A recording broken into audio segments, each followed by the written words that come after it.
Bom dia, irmãos, graça e paz. Vamos estudar hoje a vida de Isaac, um pouco da vida de Isaac.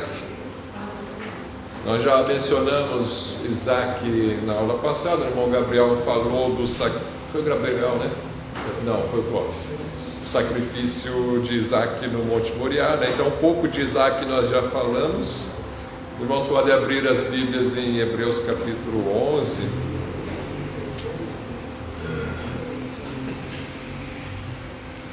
O Isaac também aparece na lista dos heróis da fé. Você tem ali em Hebreus 11, versículo 20, Isaac sendo mencionado.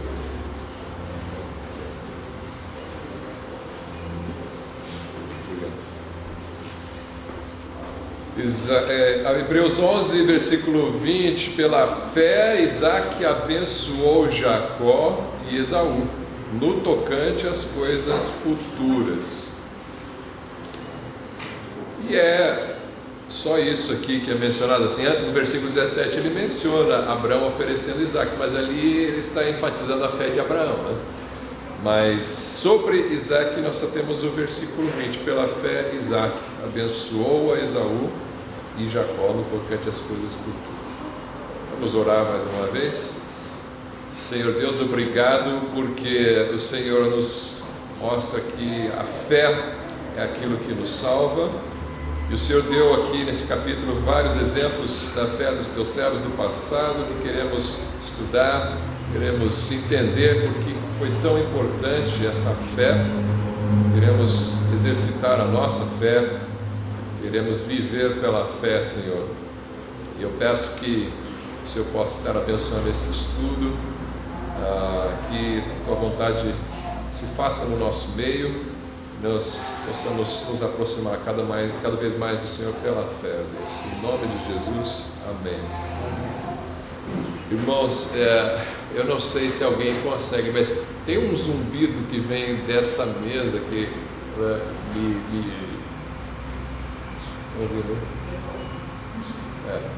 se alguém puder desligar, nem que tenha que desligar o microfone, eu falo mais alto, mas esse zumbido, ele me perturba um pouco.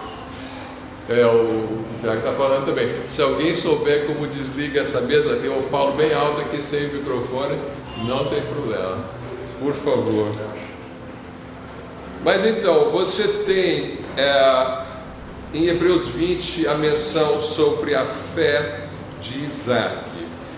E parece que ele está meio deslocado aqui nesse capítulo, porque você fala de heróis da fé, e você tem então ali Abraão pela fé oferecendo o seu próprio filho. Você pensa, isso é uma coisa difícil.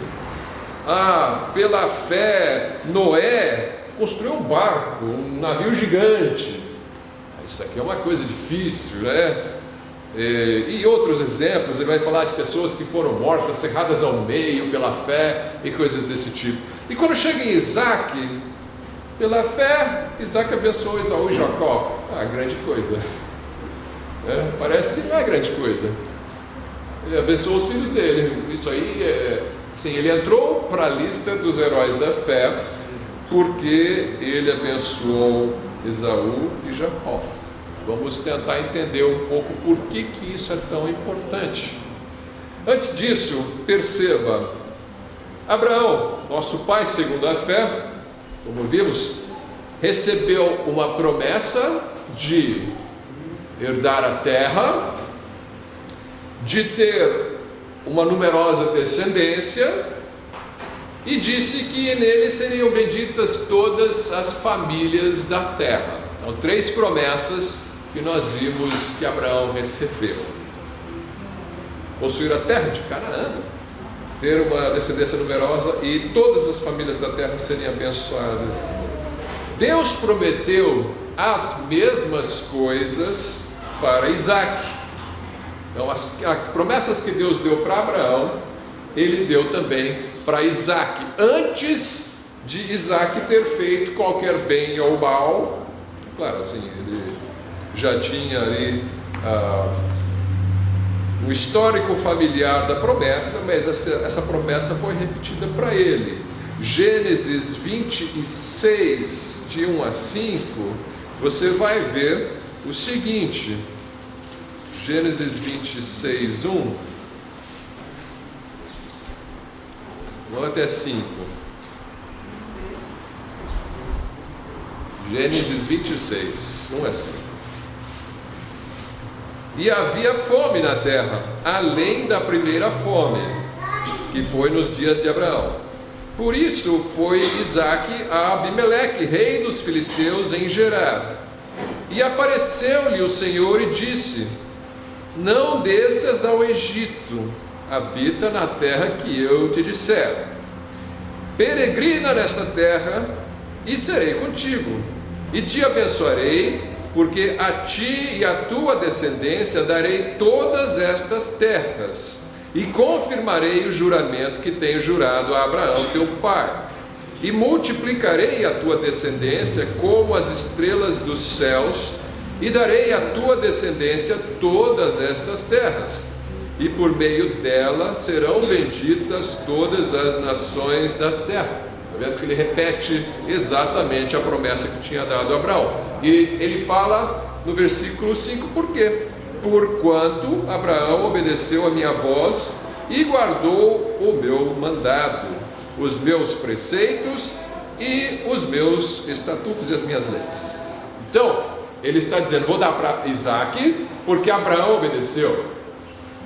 Então, os filhos são abençoados por meio da obediência dos pais. Na Bíblia isso muitas vezes acontece, existe uma bênção familiar aqui, específica sobre a família de Abraão nesse contexto. Nós sabemos que os filhos são abençoados sim pela obediência dos pais, porque eles crescem num ambiente de uma família que está andando com Deus. Então eles são abençoados, não são salvos porque os pais são salvos, claro, o filho tem que se converter, ele tem que exercitar a sua fé pessoal, mas ele vai ser abençoado conforme ele está numa família de bênção. Aqui você tem Deus chamando a atenção para a obediência de Abraão. Bom, essa obediência, aí você vai pensar, Abraão foi justificado pela obediência ou pela fé? É pelas obras ou é pela fé? A gente discute isso muitas vezes ao longo das aulas aqui, né? Salvação é pela graça mediante a fé, não por obras para que ninguém se glorie. Efésios 2:8, né? Então, sabemos que a salvação é pela fé, sempre foi, mesmo nos tempos de Abraão. Hebreus 11, Abraão é herói da fé, pela fé ele foi justificado. Romanos 4, a sua fé, Abraão creu e Deus imputou isso como justiça para ele. Deus justifica o ímpio, aquele que não pratica, mas crê. Ele não é justificado porque ele guardou a lei de Deus, porém é mencionado que Abraão recebeu essa bênção porque obedeceu. E se você comparar com Hebreus 11, você vai ver que ele obedeceu porque creu, evidentemente. Se ele não tivesse crido, não teria obedecido. E alguém vai dizer, então a salvação é por crer e obedecer. Mas não é. A salvação é por crer, é somente pela fé, porque se fosse por crer e obedecer, ou seja, por acreditar e guardar mandamentos, então não seria por graça. De outra forma, a graça já não é graça, né? Se é por merecimento, então não é por graça, porque graça é favor imerecido. Se eu sou salvo como um favor imerecido da parte de Deus, eu não posso adicionar na conta da salvação os meus méritos. Eu sou salvo porque eu mereço, porque eu trabalhei diligentemente. Então a coisa fica um pouco confusa na mente das pessoas, assim, quando ele fala que abençoou Abraão porque ele obedeceu. Você tem que entender que ele não é salvo porque ele merece, porque se você estudar a vida dele, você vai ver quedas graves na vida dele, como já foram mencionados pelo Gabriel e pelo Clóvis em outras aulas, né? Alguém que toma a serva da esposa para dar um jeito de ter um filho, porque a esposa não tem filho. Alguém que entrega a mulher para um rei porque está com medo de morrer, e entrega falando, ela é minha irmã, pode levar como esposa, 2 vezes, né? Então você percebe que ele tem fé, mas ele também tem falhas graves. Então, se dizer que ele é um homem muito santo e por isso ele entra na lista dos heróis da fé, tem algo que não está batendo. Então, quando você fala que a salvação é pela fé, você tem que distinguir fé de simplesmente acreditar. Alguém pode acreditar que Deus é um, e que Jesus Cristo é Filho de Deus e morreu e ressuscitou, e não ser salvo. Como é isso? Você acredita que Jesus morreu e ressuscitou e não é salvo? Sim, porque Abraão, quando recebeu a palavra de Deus, e Deus falou para ele: Abraão, sai da tua parentela para uma terra que eu vou te mostrar, e eu vou dar essa terra para você, e você vai ter muitos filhos e vai ser abençoado. Abraão podia ter acreditado e falado: eu acredito que se eu sair ele vai me dar uma terra, mas eu não quero sair, eu quero ficar aqui porque aqui está bom. Então, ele acreditar não é suficiente para ele ser justificado pela fé. Ele tem que acreditar e colocar a sua esperança nisso. Eu vou me lançar nisso. Sim, eu vou. Agora, ele não é salvo porque tem méritos de obras, de guardar a lei de Deus com perfeição. Não, ele acreditou na palavra a ponto de se lançar a caminhar com Deus. Eu vou caminhar com Deus. A partir de agora, eu quero esse Deus para a minha vida. Não quero os deuses dos meus pais, eu quero esse Deus que me deu uma promessa e eu vou andar com ele. Agora, você vai ver ao longo da vida dele que ele comete graves pecados. Então, se fosse depender dele, não seria salvo. Mas como ele creu e agiu de acordo com a fé, a obra de ter ido mostra que ele creu. Vamos colocar de outra maneira. Você pode dizer que crê em Jesus, que ele morreu e ressuscitou. Mas se na prática você não dá nenhuma evidência de que você de fato crê, provavelmente não é aquilo que a gente chama de fé salvífica. Vou dar outro exemplo. Suponha que eu diga: eu não acredito na lei da gravidade. Eu não acredito. Aí você diz: então pula do prédio para ver se você cai. Aí você fala: não, aí não. Então você acredita. Na prática você acredita. Por quê? Porque você age de acordo. Não é que você tem muito mérito de acreditar na lei da gravidade, você acredita. As suas obras estão mostrando que você acredita. Você fala: eu acredito. Mas como é que eu sei que acredito? Porque eu não vou. Você nunca me viu pulando pela janela do prédio, então é porque eu tenho algum prejuízo, né? Então não é que tem grandes méritos nisso, mas eu estou mostrando que eu acredito. Oi. Será que tem de fato uma diferença entre acreditar e crer? Que a Bíblia fala muito: aquele que crê no Senhor Jesus será salvo. Sim. Porque praticamente todo mundo, tem os ateus e tal, mas em geral todo mundo acredita. Jesus, Deus e tal, mas isso não quer dizer que é salvo. Sim. Mas aquele que crê é aquele que... Tem gente que acredita em Deus, Jesus, e acredita no diabo e prefere o diabo. Abertamente, né? Não tem uma Prefere, diferença. ele se alia com um ou alia com o outro. Então, você ouvir falar e acreditar, isso não faz diferença na sua vida e você não toma uma posição: eu quero me alinhar com Cristo, não é o crer bíblico. Eu acreditei numa história. Você pode vir na igreja e professar: eu creio, pode ser batizado, mas na verdade você não colocou sua confiança em Jesus, né? Você não andou com Deus, não decidiu andar com Deus. Você quer uma religião. Oi. Eu acho que não estou colocando as coisas em nossas palavras. Sim. É muito chato você falar que acredita em Deus. Parece que não creio. Você está expressando melhor aquilo que você está sentindo. Sim. O acreditar é o mais. Exato. Existe uma diferença entre o crer para a salvação e o acreditar. Até os demônios creem, né? Tiago fala. Então, o acreditar é diferente de você depositar a sua esperança nele. Você de todo o coração depositar a sua esperança nele. E Abraão fez isso quando ele oferece Isaac no Monte Moriá. Você percebe que ele de fato apostou tudo na palavra de Deus, né?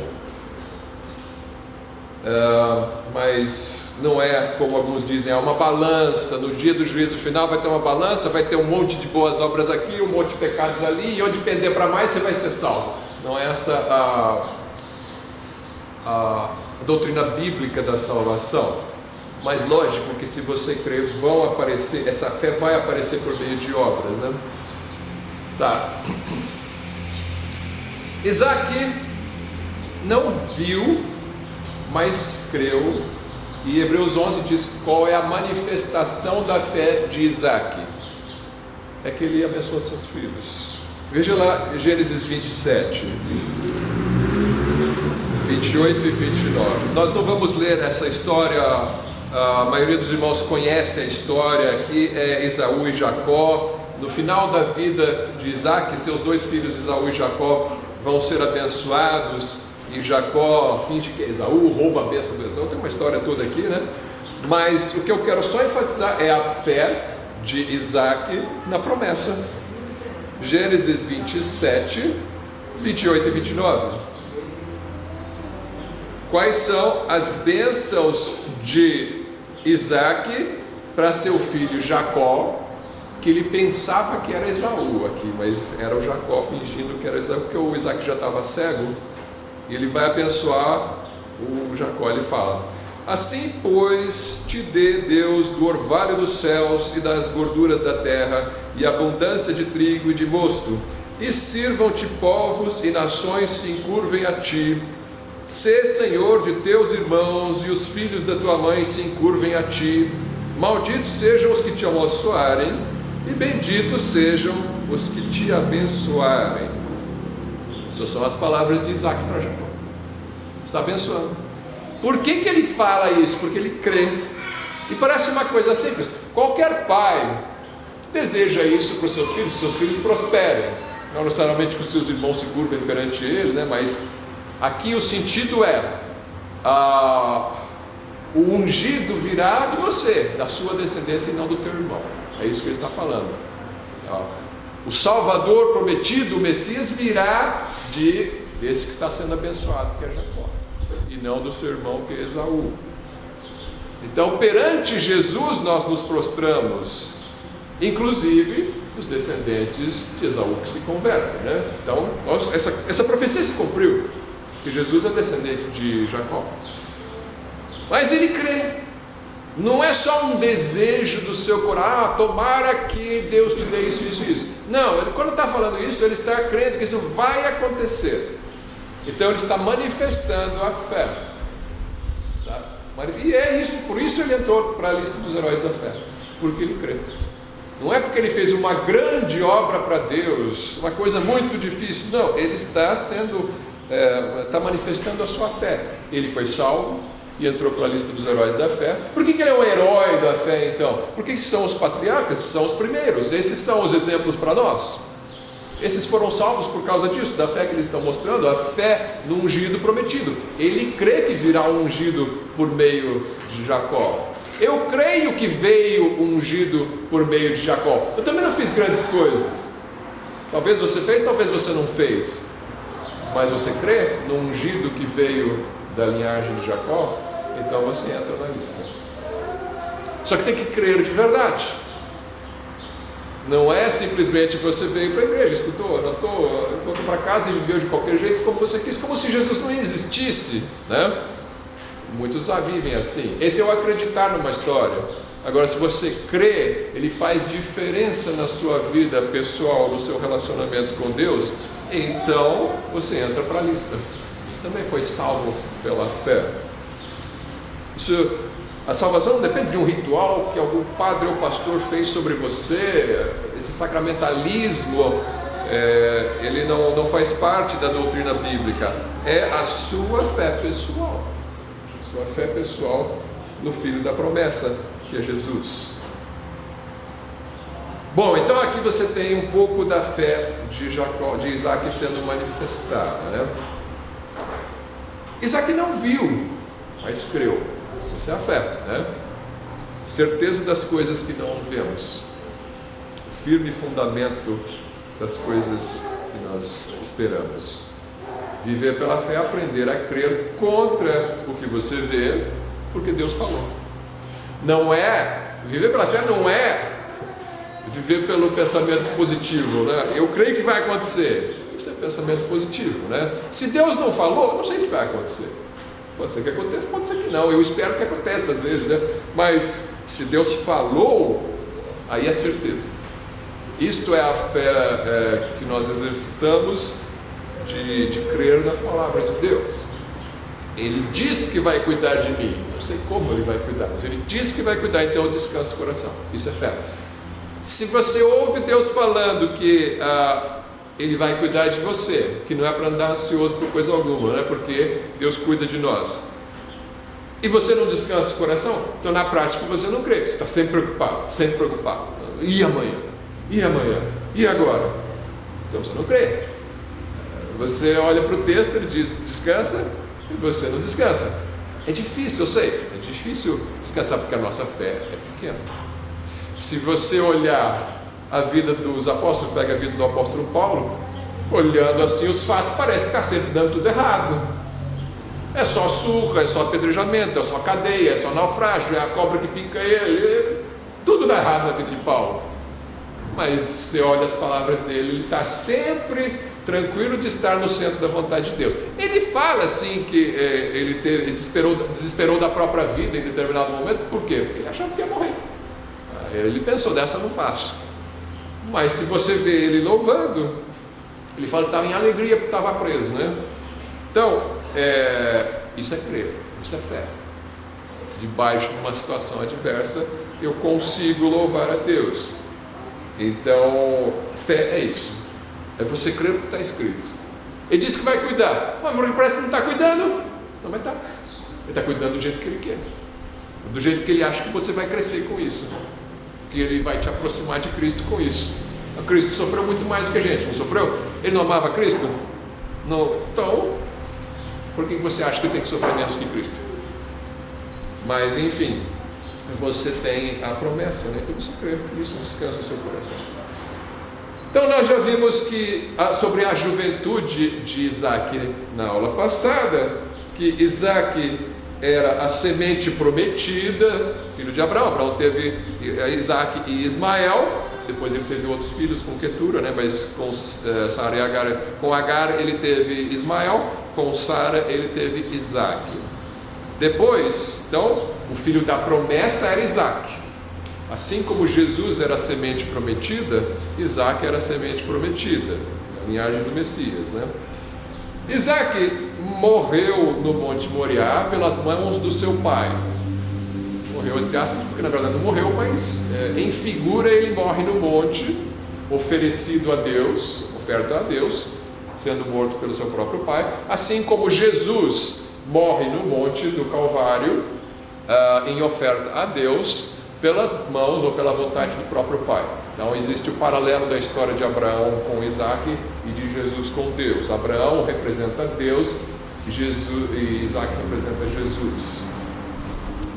E em figura, como Isaac não morreu, mas saiu vivo do monte, ele foi uma figura da ressurreição de Jesus. Ele volta com Abraão. Então Jesus, da mesma forma, ele morre e ele ressuscita. Então Isaac é um tipo de Cristo nesta história, é uma figura de Cristo nesta história. Então a gente conhece essa parte da juventude de Isaac, mas a gente não falou muito, falamos um pouco, né, mas não falamos muito da concepção, do nascimento de Isaac.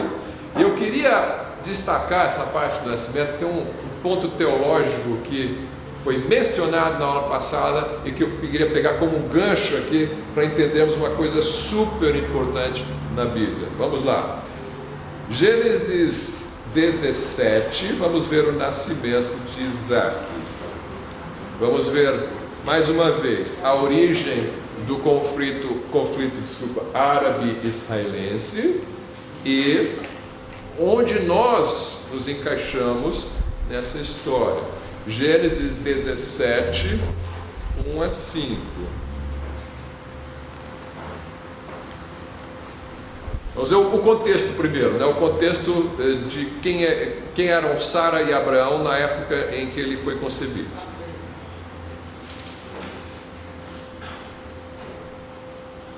Vamos voltar um pouquinho só. Capítulo 16, versículo 16. O último versículo do capítulo 16. E era Abrão da idade de 86 anos, quando Agar deu à luz Ismael. Lembra Ismael? Com a escrava ele teve Ismael. Abrão tinha 86 anos. Pronto, agora passa para o próximo versículo. Sendo, pois, Abrão da idade de 99 anos. Então, quanto tempo passou? 13 anos. Apareceu o Senhor a Abrão e disse-lhe: eu sou o Deus Todo-Poderoso, anda em minha presença e ser perfeito. E porei a minha aliança entre mim e te multiplicarei grandissimamente. Tá, então ele recebe de novo uma repetição da promessa, né?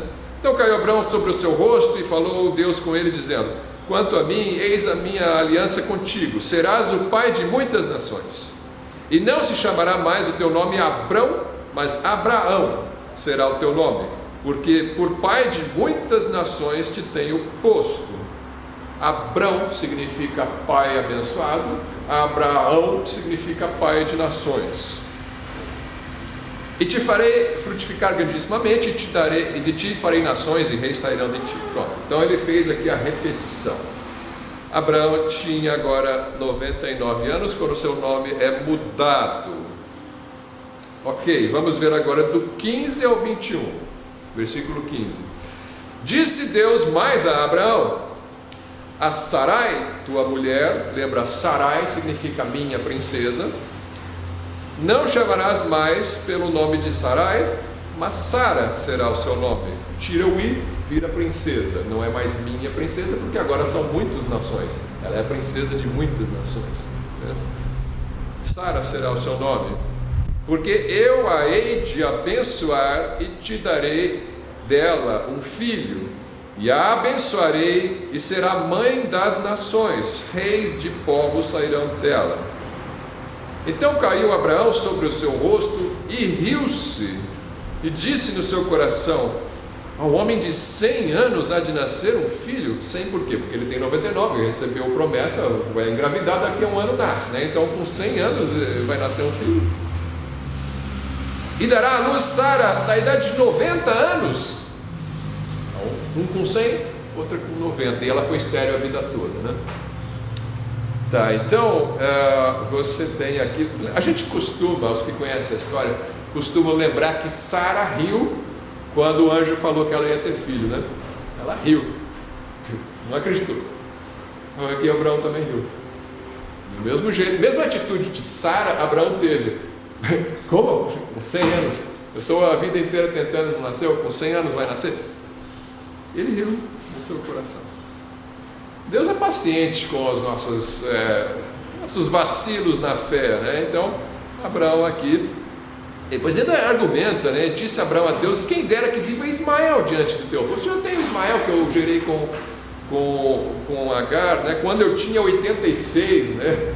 Quando eu tinha 86, eu gerei Ismael. Agora eu já estou com 99, já não consigo mais. Então, que Ismael seja o descendente. Deus fala que não, é Isaac. Isaac é o filho da promessa, Ismael é o filho da escrava.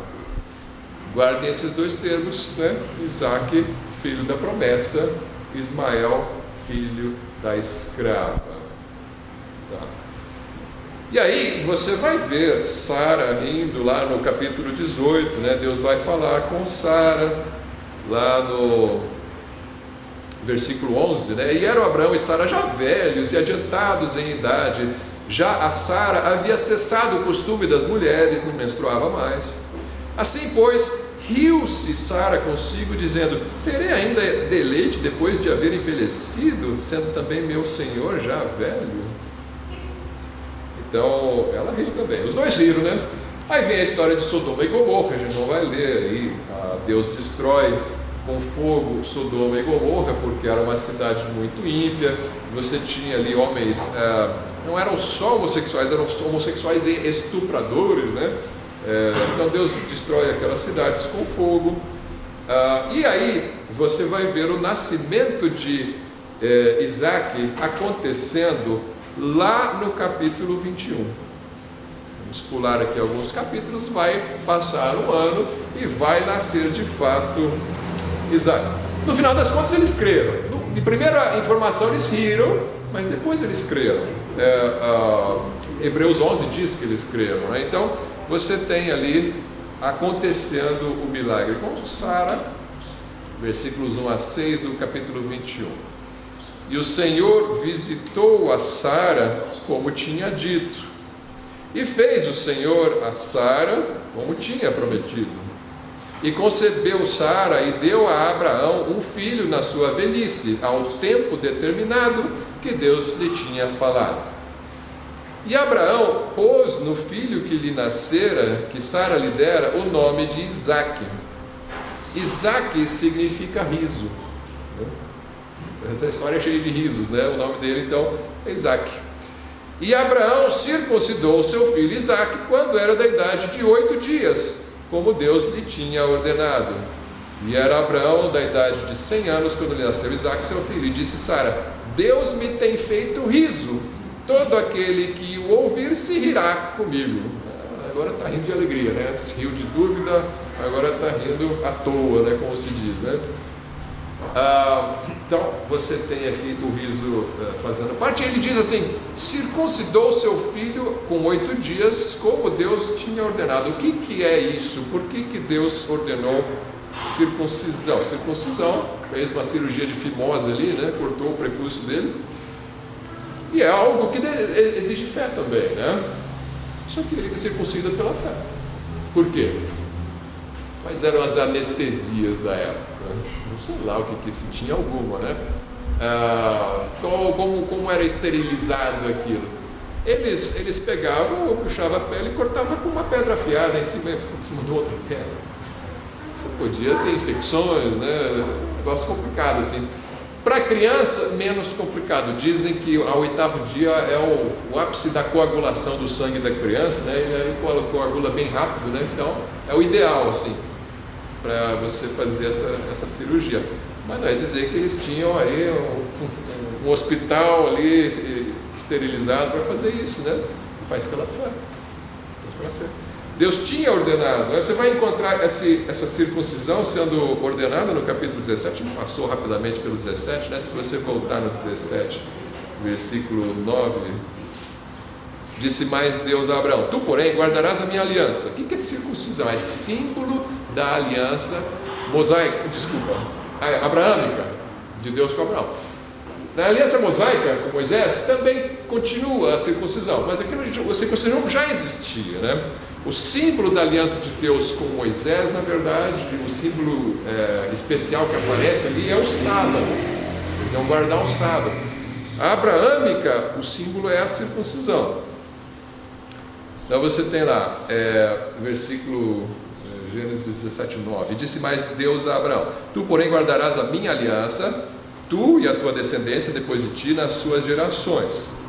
Esta é a minha aliança, que guardareis entre mim e vós, e a tua descendência depois de ti, que todo homem que entre vós será circuncidado, e circuncidareis a carne do vosso prepúcio, e isto será por sinal da aliança entre mim e vós. O filho de 8 dias, pois, será circuncidado. Todo homem nas vossas gerações, o nascido na casa e o comprado por dinheiro a qualquer estrangeiro que não for da tua descendência. Eles tinham isso, né? Escravos comprados, então eles também tinham que ser circuncidados. Evidentemente o Ismael já era grande aqui, ele foi circuncidado já com 13 anos, 14 anos, né? Lá quando recebe essa ordem, você vai ver isso acontecendo lá no versículo 23. Então tomou Abraão seu filho Isaque, e a todos os nascidos na sua casa, e a todos os comprados por seu dinheiro, todo homem entre os da sua casa de Abraão, e circuncidou a carne do seu prepúcio naquele mesmo dia, como Deus falara com ele. Fé. Eu creio? Eu acho que é curto. Abraão não foi salvo porque cortou o prepúcio de ninguém, não tem grande coisa nisso, mas ele foi salvo porque ele cria. Foi. Não sabe se os judeus hoje continua, judeu sempre é circuncidado. Árabes também. Os árabes se circuncidam, porque Ismael foi circuncidado. Ismaelitas são os árabes que também praticam a circuncisão. curioso na história do Monte Moriá, quando Abraão oferece Isaac. Se você for ler no Corão, o nome é Corão, Alcorão significa o Corão, né? Então, Alcorão é o Corão. Então, no Corão tem a mesma história, só que ali quem aparece sendo oferecido é Ismael, não é Isaac. Para o árabe, Ismael é o filho da promessa e não Isaac. Aí você já vai percebendo o início do conflito árabe-israelense, né? Ismael é o filho da bênção, o outro Isaac é o filho da bênção, é o filho da promessa, né? Então você tem ali essa diferença, mas ambos praticam a circuncisão, né? Tá, então esse aí foi o nascimento, a concepção do Isaac, seu nascimento, sua circuncisão. Já vimos a sua juventude. Como é que foi a infância entre o nascimento e a juventude? Você tem um pouco disso lá no Gênesis 21, 8 a 21. Vamos continuar então em Gênesis 21. Aqui é super importante. Vamos lá. Não perca os detalhes. E cresceu o menino, Isaac, e foi desmamado. É o Gênesis 21, 8. E foi desmamado. Eles eram desmamados geralmente com não lembro se é 2 ou 3 anos de idade. Então, se Ismael tinha 13 anos quando Isaac foi gerado, né? Espera mais um ano até ele nascer, 9 meses, né? Talvez ele tivesse 14 anos, desmamado, talvez Ismael tivesse 16, 17 anos aqui, quando Isaac é desmamado. Então, uma diferença grande aí de idade entre os dois irmãos. Então Abraão fez um grande banquete no dia em que Isaac foi desmamado. E viu Sara, que o filho de Agar, a egípcia, o qual tinha dado a Abraão, Sara que deu Agar para ele, zombava. O adolescente lá estava zombando do Isaac. Por que estava zombando? Era irmão dele, não é para ficar lá. Não era assim. Você tinha aqui uma rivalidade. Geralmente, os irmãos têm suas brigas, né, suas rivalidades às vezes, mas aqui é algo muito mais forte, porque são filhos de mães diferentes, né? E uma é escrava da mãe do outro, imagina, né? Minha mãe é escrava da mãe dele, nasceu os menininhos lá e agora está dando um banquete para ele. Nem sei se se Ismael teve um banquete à altura igual o Isaac, né? Talvez não sei. E aí vem ciúmes e vem zombaria, talvez estimulado pela mãe dele, Agar. Por que eu digo isso? Porque Agar praticava essa zombaria, né? Para com Sarai ou Sara, né? Veja só como era a relação aqui. Antes disso, Gênesis 16, 4, quando Sara entrega Agar para Abraão, Abraão gera um filho com ela. E aí Agar tem um filho, o que acontece? O que Agar faz? Como? Ela despreza a Sara, né? Antes do deserto, ela despreza a Sara. Olha só, versículo 4, né? Isso mesmo, 16, 4. E Abraão possuiu Agar, ele a possuiu, e ela concebeu. E vendo ela que concebera, foi sua senhora desprezada a seus olhos. Então disse Sarai a Abraão: meu agravo seja sobre ti, minha serva pus eu em teu regaço.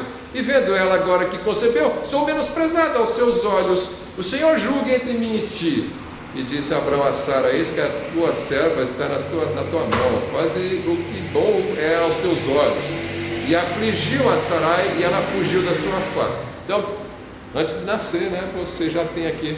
Ela não foi expulsa de casa, ela volta, né, mas já houve aqui. Não sei como que ela afligiu, se ela bateu nela ou não, mas a chance que ela tinha ali de humilhar a sua senhora, que eu fico grávida, você não fica, né? Abraão vai me amar mais do que você, agora que eu estou dando filho para ele. Então isso pesou no coração de Sarai. E o Abraão não foi homem aqui de controlar essa situação. Ele fala: a tua serva se vira com ela, né? E aí ela foi lá e bateu nela, ou sei lá, fez um agravo ali, não sei o que ela fez, né? Oi. Não, ele também, desde o começo, Abraão foi meio estranho, né? Porque ela manda ele ficar com a serva, ele vai e fica, mesmo ponto que o pessoal falava. Aí depois ela briga com ele, porque ele ficou e ela engravidou. E aí ele fala assim, então faz o que sabe. Isso aqui não é um exemplo de um lar para você copiar, né? Eu vejo gente na internet falando, você pode casar com muitas mulheres, por quê? Porque Abraão casou com mais de uma, Jacó também, né? Olha o desastre. Você está usando isso como exemplo para copiar. A cultura, a época, o conhecimento que eles tinham de Deus não era o mesmo que nós temos hoje, pós-Cristo. Nós já estamos numa época muito melhor de conhecimento de Deus do que a que eles tinham na época. Eles não tinham nem Bíblia. A gente tem todas essas histórias aqui para aprender, para não fazer a mesma coisa, e você agora vai querer copiar isso e cair nessas mesmas coisas que acontecem. A gente sabe que no Oriente tem pessoas com várias mulheres, nos Estados Unidos, em Utah tem também, né? Então, e a gente sabe que isso dá problema. Mas, enfim, aqui você tem que, quando você olha a vida dos homens de Deus dessa época, não adianta você olhar com os olhos de hoje. Como ele faz isso? Esse aqui devia ir para o inferno. Não adianta você olhar assim, é outro mundo, é outra época, outros povos, outra iluminação. Eles estão saindo de Ur dos Caldeus, dos Babilônios, que era 1000 vezes pior, né?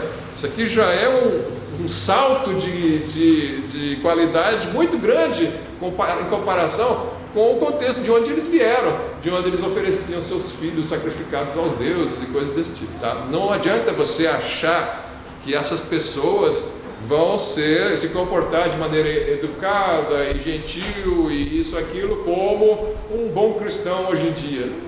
Não é você melhor do que eles por causa disso. Você nasceu num contexto diferente, abençoado, graças a Deus, pela época que nós vivemos. Mas porque nós somos depois de Cristo, nós temos também o Espírito Santo habitando em nós que eles não tinham. Então, é diferente.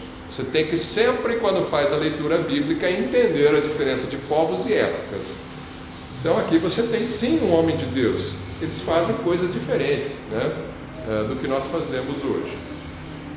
Tá, então esse aqui é o contexto. Por isso você tem ali o filho Ismael zombando de Isaac. Você já conhece o contexto familiar. Eles crescem nesse ambiente de rivalidade, árabes e israelenses, né? Já em guerra civil, que é dentro da mesma casa, né? Ok, então vamos voltar ali. O que aconteceu quando o jovem estava zombando? Gênesis 21, né? A gente leu o versículo 8 e 9. Vamos ver o versículo 10. Então, agora passou o contexto da gravidez, da zombaria da mãe. Agora você está no contexto da festa de Isaac sendo desmamado, o filho zombando, né? Versículo 9: E viu Sara que o filho de Agar, a egípcia, o qual tinha dado a Abraão, zombava. E disse a Abraão: Ponha fora esta serva e o seu filho, porque o filho desta serva não herdará com Isaac, meu filho. Agora, gota d'água. Aguentei essa mulher zombando de mim durante tempos, mas agora com o filho dela zombando do meu filho, aí não. Manda embora esta serva.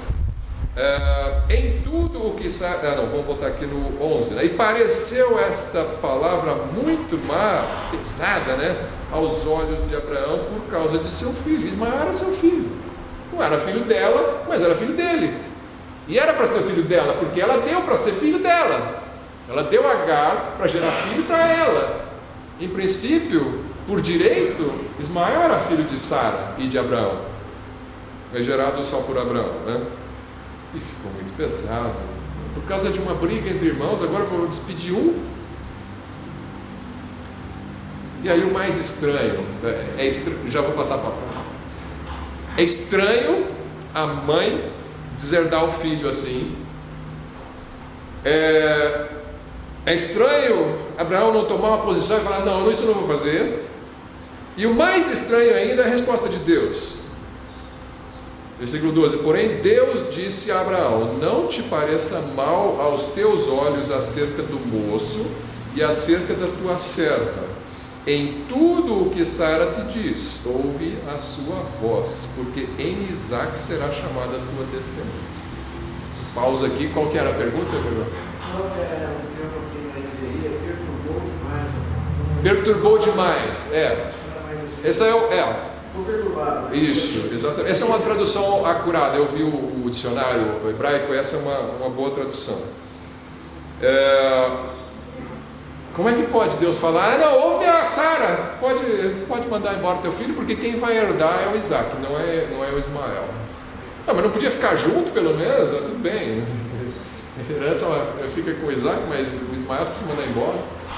E Deus falou isso. Isso aqui é difícil de você entender, mas é importante. Isso tem um ponto teológico fundamental para a nossa fé. E vou explicar, tentar deixar claro isso até o fim da aula. Mas aqui parece não fazer sentido o que Deus está falando. Despede o teu filho com Agar, ele não vai herdar. Entenda, isso não tem lógica para nós hoje. Aí você pensa: será que naquela época isso tinha lógica? Isso era algo aceitável? A gente tem como saber o que os antigos pensavam sobre isso. Na Bíblia você já percebe: Abraão achou errado, então alguma coisa está errada. E você vai ver que até os povos pagãos achariam errado isso aqui. Existe aqui, então isso aqui é o quê? Mais ou menos 2.000 anos antes de Cristo, 4.000 anos atrás. Depois disso, 1750 anos antes de Cristo, houve um rei da Mesopotâmia chamado Hammurabi. Alguns já ouviram falar do Código de Hammurabi. É um conjunto de leis que estão escritas numa pedra. Foi descoberta no início do século XX, 1907, eu acho. Um monolito, uma pedra grande, de 2,5 metros, onde tem 282 leis escritas ali na pedra. Uma descoberta arqueológica fantástica. Onde essas leis a gente pode descobrir o quê? Como que os povos antigos pensavam, pelo menos ali na Mesopotâmia. Claro que ali já é uns 200 anos depois disso aqui, mas dá uma ideia assim do pensamento deles no mundo antigo, né? Eu separei 3 leis dessas, você encontra esse conteúdo na internet. Eu separei 3 leis, presta atenção, isso aqui não é Bíblia, tá? É um contexto histórico para a gente entender. Mas diz assim o Código de Hammurabi, Lei 146: se um homem se casou com uma sacerdotisa, pausa aqui, sacerdotisas na Mesopotâmia, elas não podiam ter filhos biológicos, proibido, não pode. Não sei o que eles faziam se tivesse, se matavam, assim, não sei, mas não podia ter filho biológico, mas ela podia ter filho com outra mulher, assim, entregar outra mulher para ter o filho, né? Ou adotivo. Se um homem se casou com uma sacerdotisa e ela deu ao marido uma escrava e ela deu à luz filhos, e mais tarde a referida escrava se comparou com a sua senhora não a venderá, pois ela deu à luz filhos. Ela lhe dará um corte de cabelo de escrava e incluirá ela com o resto das escravas. Já era escrava mesmo, mas ia permanecer como escrava para o resto da vida. Não podia mandar embora. Não, porque deu filhos para ela. Isso é o Código de Hammurabi. Outra lei, 160. Parece muito a história, eu não sei se eles conheciam a história de Abraão e por causa disso fizeram essa lei, né? Mas é muito parecida a história. Lei 168. Se um homem decidiu deserdar seu filho, se um homem decidiu deserdar seu filho e disse aos juízes: vou deserdar meu filho, os juízes investigarão suas circunstâncias, e se o filho não cometeu um crime sério o suficiente para deserdar, o pai não deserdará seu filho. Qual que é o crime aqui? Ele zombou do meu outro filho. Esse é um crime para deserdar o filho? Os juízes provavelmente iam dizer que não, né? Então não pode. Lei 170. Se a esposa de um homem lhe deu filhos e seu escravo lhe deu filhos, e o pai durante a sua vida disse aos filhos que a escrava lhe deu: meus filhos, ela escrava deu filhos. Ele falou: esse é meu filho. Ele recebeu ele como filho. Ele os incluiu como os filhos da esposa. Depois que o pai faleceu, os filhos da esposa e os filhos do escravo compartilharão a propriedade do patrimônio paterno igualmente. O herdeiro principal da esposa fará a primeira escolha da herança, tudo bem, mas o filho da escrava também tem direito à herança. Ponto. Não é Bíblia, não é que Abraão está quebrando a lei de Deus, isso aqui não é a lei de Deus. Mas dá para a gente entender que até os estrangeiros iam achar muito estranho um homem despedir seu filho, despedir sua escrava por causa de uma briga entre irmãos, né? Então como que eu vou entender? Vamos continuar lendo a história aqui, que vai piorar, né? Vamos lá. Gênesis 21, versículo 13. Tá, mas também do filho desta. Tá, vamos voltar um pouquinho antes, né? 12 de novo. Porém, Deus disse a Abraão: não te pareça mal aos teus olhos acerca do moço e acerca da tua serva. Em tudo o que Sara te diz, ouve a sua voz, porque em Isaque será chamada tua descendência. Mas também do filho desta serva farei uma nação, porquanto é tua descendência. Deus tem misericórdia, Ele vai fazer uma grande nação de Ismael também. Então se levantou Abraão pela manhã de madrugada e tomou um pão e um odre de água e os deu a Agar, pondo-o sobre o seu ombro. Também lhe deu o menino e despediu-a, e ela partiu, andando errante no deserto de Berseba. Só isso? Um odre de água e um pão para ir no deserto? Podia ter uma comitiva, né, pelo menos, acho, o filho dele. E consumida a água do odre, lançou o menino debaixo de uma das árvores e foi assentar-se em frente, afastando-se a distância de um tiro de arco, porque dizia: que eu não veja morrer o menino. Lembra, o menino tem cerca de 17 anos, não é uma criança, né? E assentou-se em frente e levantou a sua voz e chorou. A mãe chorou, mas o menino também chorou, porque no versículo 17 diz: e ouviu Deus a voz do menino, e bradou o anjo de Deus a Agar desde os céus e disse-lhe: que tens, Agar? Não temas, porque Deus ouviu a voz do menino desde o lugar onde está. Ergue-te, levanta o menino e pega-lhe pela mão, porque dele farei uma grande nação.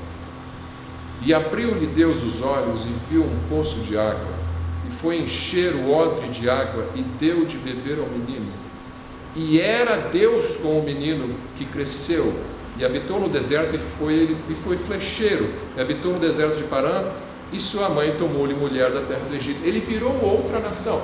Eu me emociono quando eu leio essa história, porque parece um contraste entre a maldade dos homens e a bondade de Deus, porque ele abraça essa serva, abraça o seu filho e trata com um carinho íntimo e pessoal, e fala: você está no deserto, você não está vendo saída nenhuma, você está achando que vai morrer, mas eu cuido de você, eu cuido do seu filho, vem comigo que eu vou te abençoar.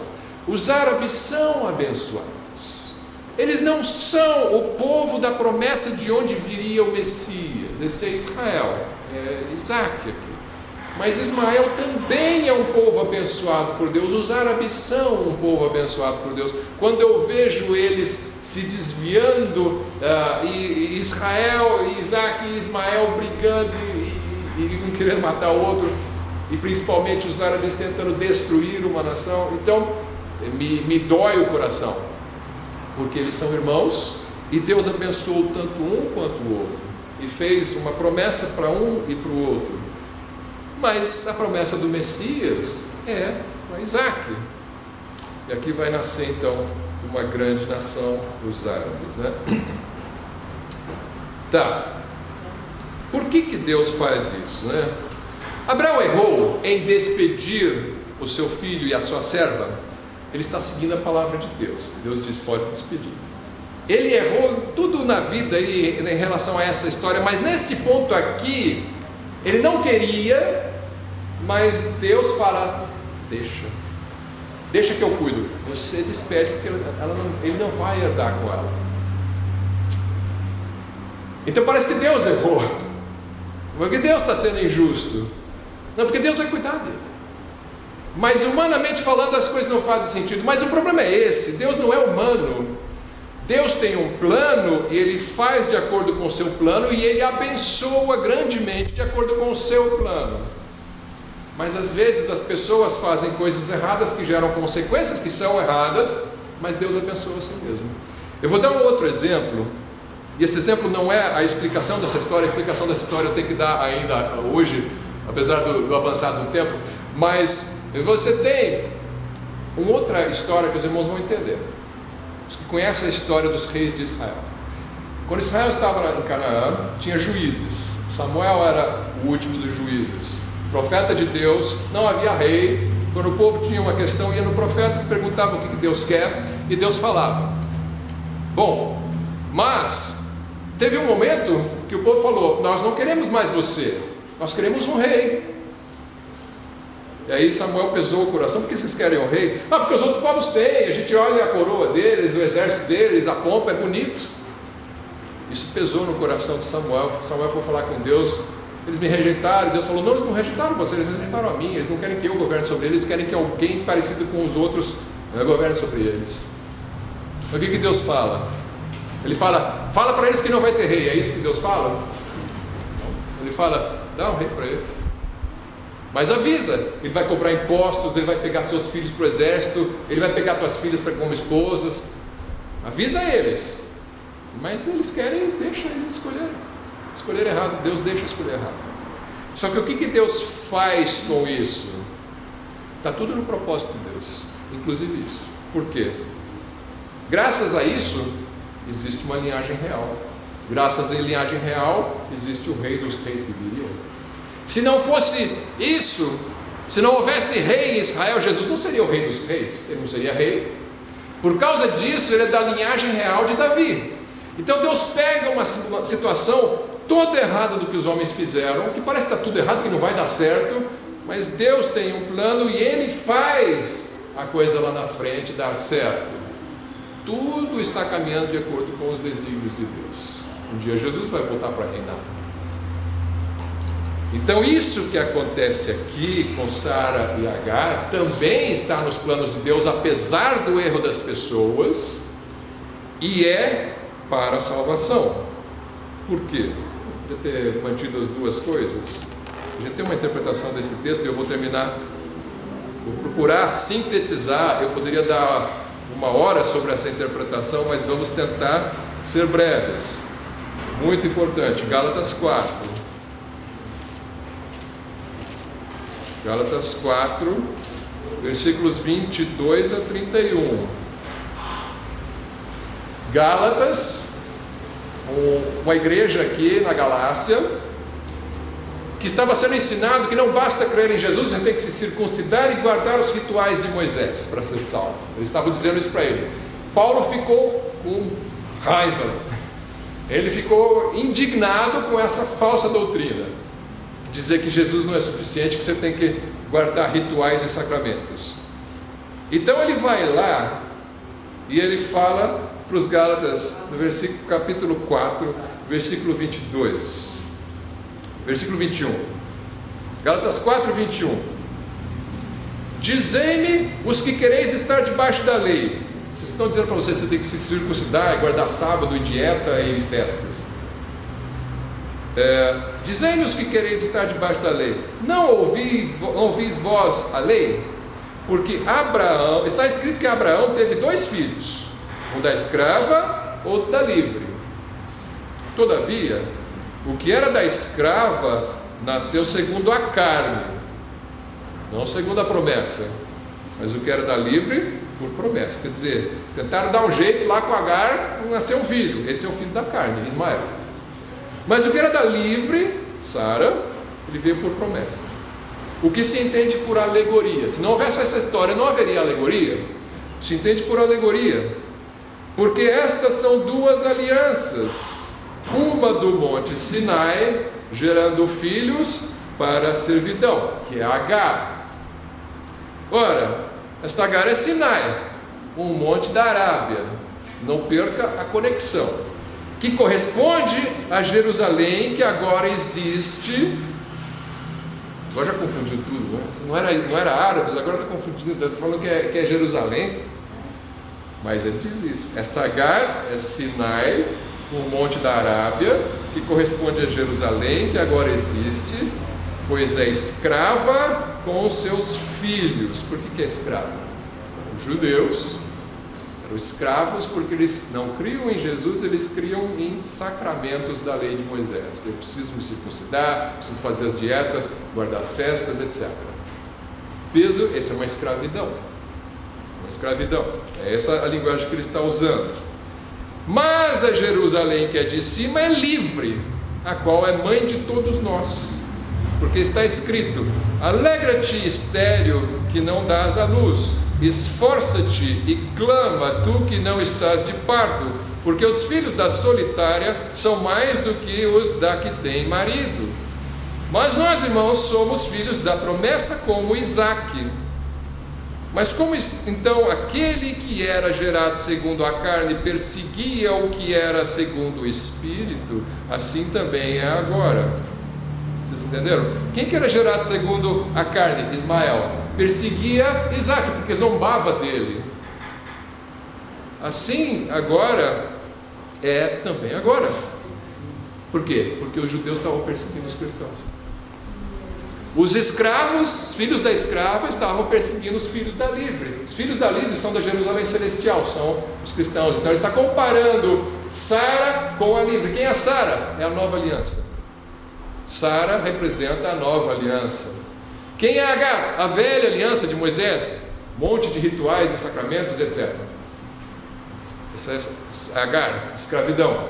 Os judeus estão seguindo esta aliança.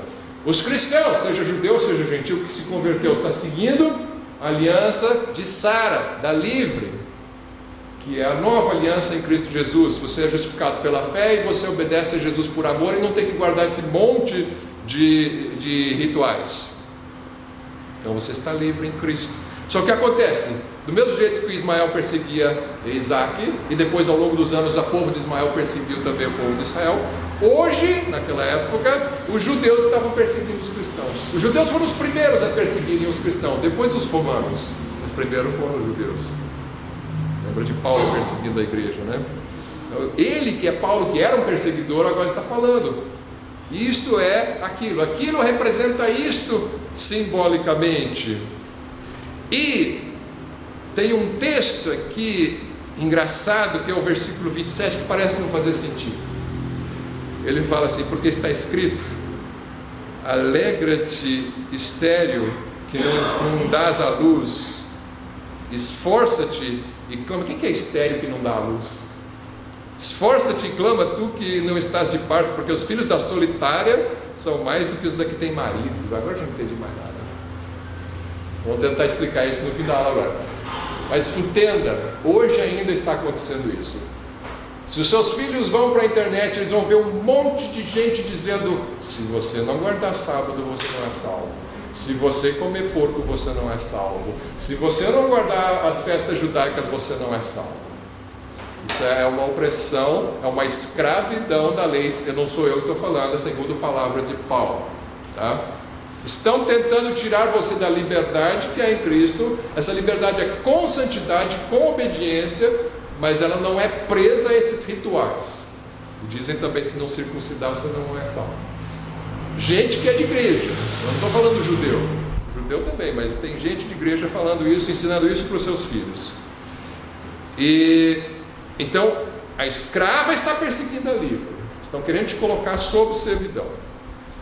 Mas nós, que disse, versículo 30, mas que diz a Escritura? Lança fora a escrava e seu filho, porque de modo algum o filho da escrava herdará com o filho da livre. Paulo falando. Aquele texto é importantíssimo para você hoje lançar fora essas escravidões e ficar livre. Para você não confiar na carne, porque isso é uma confiança na carne. Se eu mantiver as dietas, eu vou me santificar, eu vou merecer o céu. Isso é uma escravidão. Lança fora isso. Nós estamos em nova aliança. Nós somos de Sara, não somos de Agar. Nós somos da Jerusalém de cima, não do Sinai e da Jerusalém terrena. De maneira, irmãos, que irmãos, somos filhos não da escrava, mas da livre. Não se coloque de volta numa servidão. Agora só para terminar, vamos tentar entender o 27. Alegra-te, estéril, que não dás à luz. Esforça-te. Quem é estéril? Ele está citando Isaías 54. Eu vou tentar terminar rápido com Isaías 54. Isaías 54, versículo 1.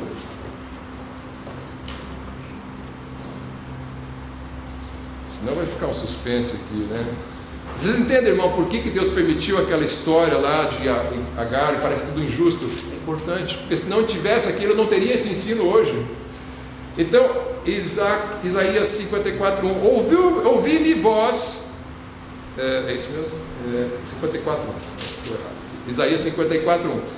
Canta alegremente, ó estéril, que não deste a luz. Rompe em cântico, e exclama com alegria, tu que não tiveste dores de parto, porque mais são os filhos da mulher solitária do que os filhos da casada, diz o Senhor. Tá tudo bem, ele repetiu exatamente o que Paulo falou, mas não entendi nada do mesmo jeito, né? Porque você tem que conhecer o contexto. O que é isso aqui? Uma promessa de restauração para Jerusalém. Jerusalém estéril é Jerusalém no cativeiro da Babilônia. Aí ele tem que estudar o livro de Isaías, né? Faça o curso Panorama do Velho Testamento, você vai saber. Você tem a Jerusalém estéril, é a Jerusalém no cativeiro da Babilônia. Qual que é a Jerusalém casada? Que ele diz a estéril tem mais filhos do que a casada. É a Jerusalém antes do cativeiro. Você vai ver isso claramente no Isaías 49, versículo 14 a 22, não vai ler aqui, mas você vai ver isso aí, 49, 21, e tu dirás no teu coração, quem me gerou esses? Pois eu estava desfilhada e solitária, entrara em cativeiro e me retirara, pois quem me criou estes? Eu fui deixada sozinha, esses onde estavam? Isso aqui é Jerusalém falando. Quando eu estava no cativeiro, eu fiquei sem filho, fiquei sem marido, porque ela era casada com Deus, Israel, mas ela era infiel, idólatra. Deus deu um divórcio para ela e mandou ela para a Babilônia. Saiu, tudo Isaías vai falar essa linguagem. Ela ficou solteira. Ela tinha filhos antes, mas ela ficou solteira, foi para a Babilônia, escrava, e Deus fala com ela lá: alegra-te, porque os filhos da solteira são mais do que da casada. Quer dizer, eu vou te dar mais filhos agora do que você tinha antes quando era casada. Depois ele restaura ela e promete que vai restaurar ela na terra e vai dar um monte de filhos. É disso que Paulo está falando, dessa bênção que ela vai ter, de ter muitos filhos. Essa é a Jerusalém do alto, porque nós que cremos, somos a Jerusalém espiritual. Nós somos inseridos contra a nossa natureza física no povo de Deus, esse povo abençoado de Abraão. Nós somos enxertados deles e são uma multidão de filhos, e esses filhos são agregados ao povo de Deus. Só que existe uma outra Jerusalém, que é aquela só carnal e que não crê, que perseguia esses filhos. Então ele fala: olha, nós somos filhos da estéril, nós somos filhos da solteira, e os filhos da casada estão perseguindo a gente. Então essa é a interpretação que Paulo dá dessa história de Sara e Agar. Essa é uma das histórias mais bonitas, profundas e teologicamente densas que você vai encontrar na Bíblia. Mas é importante que tenha acontecido do jeito que aconteceu, despedindo a escrava, despedindo o filho, lutando o filho contra o filho da outra. Tudo isso é plano de Deus. É culpa dos homens, sim, mas em tudo isso Deus está trabalhando para nos trazer essa realidade. Nós somos da livre. Nós somos da livre. Não se coloque em servidão, não se deixe enganar pelos filhos da escrava. Nós somos filhos de Sara, da Jerusalém celestial. Muita gente tentando nos prender a Jerusalém terrestre e terrena ainda hoje, tá? Vamos encerrar por aqui, já estourei o tempo, faz tempo, tá? Deus abençoe.